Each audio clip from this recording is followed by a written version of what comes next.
Okay, Carrie, I'm going to walk you through how to read the overlay. So I'm going to peel back the silicone cover. Now, when you look at the overlay, you're going to notice that in the middle of it, there are white keys, and then on either side are gray keys. Now, the white keys contain all of your images. The gray keys on the right are your function keys, and the gray keys on the left are your feature keys. Now, if you'll notice, on your white keys, you'll see dark black images, and up above them, a gray image, for a total of 100 images on one overlay. A lot of times, the gray images coordinate with the dark black images. Okay, Carrie, let me explain what each of the keys do on the right side of the overlay. The first key is Load Mat. If you select the Load Mat key, it will pull your 12 by 12 cutting mat into the machine. To release the cutting mat, you'll want to select Unload Mat. This will eject the cutting mat from the machine. You only want to select the Unload Mat key when the machine is finished cutting. Now, if you've just finished a cut and unloaded your mat, but you still want to use the material on your mat, you want to select the Load Last key. This will position the blade just beyond the point of your last cut.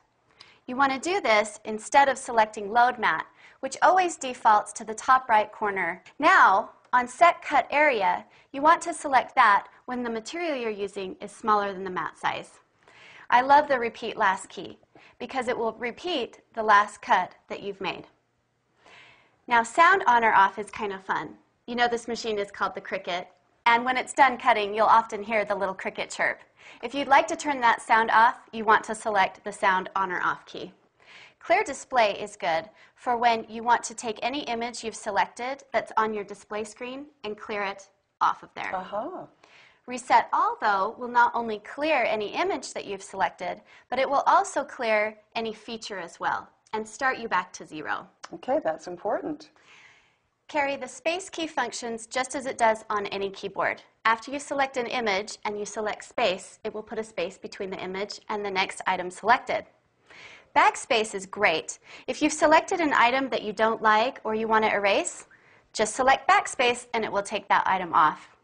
Now, what I love is that these 10 function keys on the side of the overlay are the same on every overlay that Cricut has created. And they're also the same on every machine. Now, if you'll remember, I explained earlier that on your image keys, there's a lower black image and an upper gray image. If you want to select the upper gray image on a key, you want to select your Shift key. That will turn green to let you know that it's been selected, and then you can choose your image. You'll see the gray image come up on the display screen.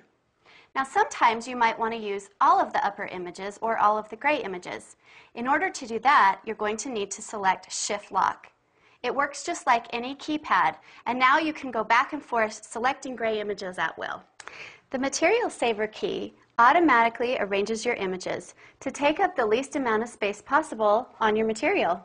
That is so helpful. It really does help.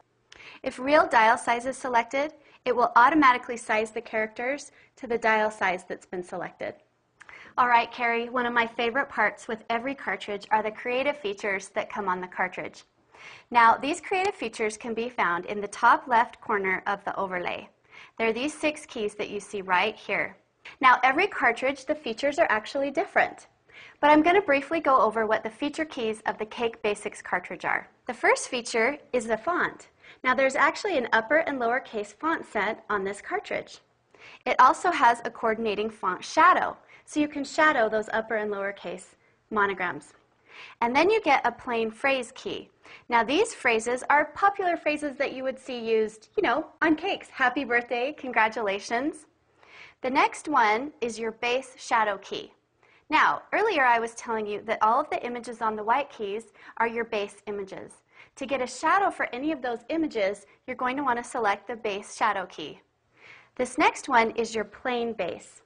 Now, some of the images are very intricate and detailed, and if you want to cut them below 5 inches with gum paste or frosting sheets, you're going to want to use the plain base feature. And then, of course, the last one is the plain shadow blackout, which is the shadow to the plain base feature. Okay, Carrie, now I know you've been using this cartridge for the last few months, and I want to hear from you what you like about the features on this cartridge.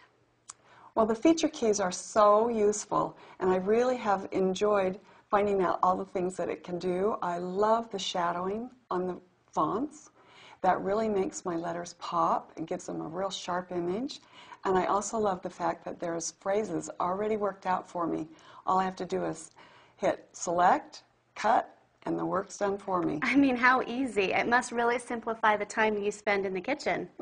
It sure does.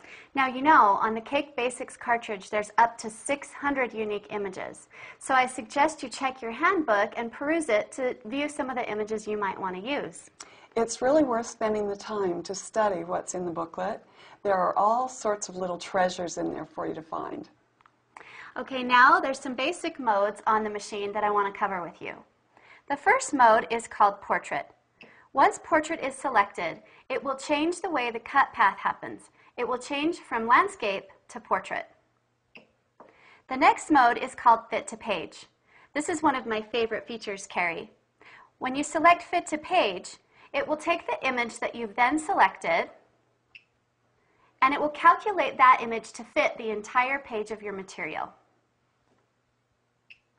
The next mode is called Fit to Length. It will cut the image that you've selected to the desired length of the image you'd like, but it will only do that in landscape mode. The next mode is called Autofill. What this mode will do is you can select an image, press Autofill, and it will calculate how many times that image will fit on your material. The next mode, Carrie, is called Quantity. Once Quantity is selected, you can come down to the two buttons right below your screen, and you can select the number of images you want cut on your material. So for example, if I need 5 images cut, I would select this and it would change the number up or down. Once you're ready to go, then you can simply press Cut. The last mode is called Mix and Match. Once Mix and Match is selected, this will actually allow you to mix and match your feature keys to cut any image you desire. You know, Quantity and Autofill are really useful features. I can select the image that I need, the quantity that I would like, and the machine does all of the work, and I can go about my business in the kitchen. Wow, so it's really a time saver, and it saves your materials as well. It really helps. You know, Carrie, I want to start cutting some gum paste. Can you show me how? I'd love to. All right, let's get started. Now, the Cricut cake machine can cut quite a few edible materials, and we're excited to tell you about 2 of those today. The first is a gum paste that will be sold in a 2-pound tub, and the other are frosting sheets that will come in multiple colors. Now, Carrie, if we were to work with our gum paste and take it out of the tub, what would we do first? Take a usable amount out of the tub, about like so. Okay. Then you would pop this in the microwave for about 5 seconds. Not any longer. You may burn your hands if you do. Now, why are we popping it in the microwave? It makes it a little easier to knead because it's quite hard when it comes out of the tub. Okay. So you just want to warm that, and then you begin kneading. You want it to be a soft, pliable ball. Okay. Now is the time to add your food coloring if you'd like. You want to use food coloring gels or paste. And so you just work a few drops of that in while you're kneading? Into it, yes, and when it's thoroughly mixed, then you can roll it out with a rolling pin. Okay. Now, when you start rolling it out, how thin do you want to make that gum paste?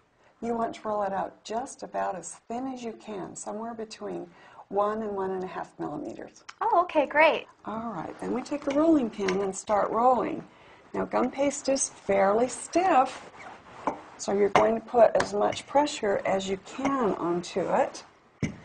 Now, how do you know that you've got the right thickness? Well, really, quite honestly, you want to roll it as thin as you physically can. Okay.